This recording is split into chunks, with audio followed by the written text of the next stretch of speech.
Elle n'est pas une agente de sécurité ordinaire. Elle n'a besoin ni de scanner, ni de chien renifleur, seulement de son nez. Tina peut sentir les crimes. Un jour, elle arrête un voyageur, prend son sac quelques secondes, sans même l'ouvrir. Elle déclare, il y a 4 litres d'alcool là-dedans. Personne ne la croit, jusqu'à ce qu'il vérifie. Et qu'elle ait raison. Mais ce n'est rien comparé à la suite. Un homme en costume passe le contrôle. Dès qu'il approche, Tina sent quelque chose de mauvais, quelque chose de criminel. Ses collègues fouillent son sac.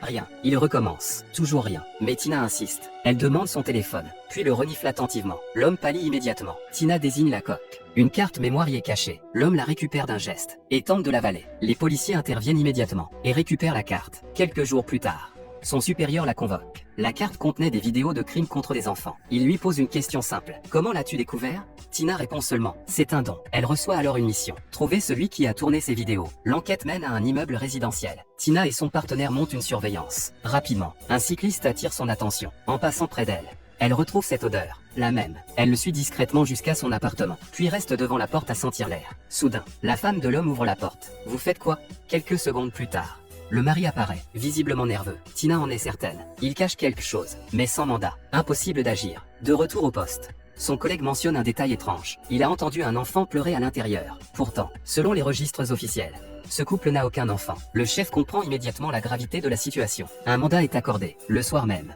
ils entrent discrètement dans l'appartement vide. Ils découvrent d'abord un lit de bébé, mais aucun bébé. Tina suit ensuite son odorat, jusqu'à un trophée posé sur une étagère. Une odeur insupportable s'en dégage. Il l'ouvre. À l'intérieur, une caméra cachée. Et toutes les preuves sont encore là. Le lendemain, l'homme est arrêté. Cette fois, il ne peut plus s'échapper. Mais Tina n'a jamais aimé la ville. Elle préfère la forêt, les animaux, la solitude. Elle pensait vivre ainsi toute sa vie. Jusqu'au jour où un homme franchit son poste de contrôle. Un homme qui lui ressemble étrangement.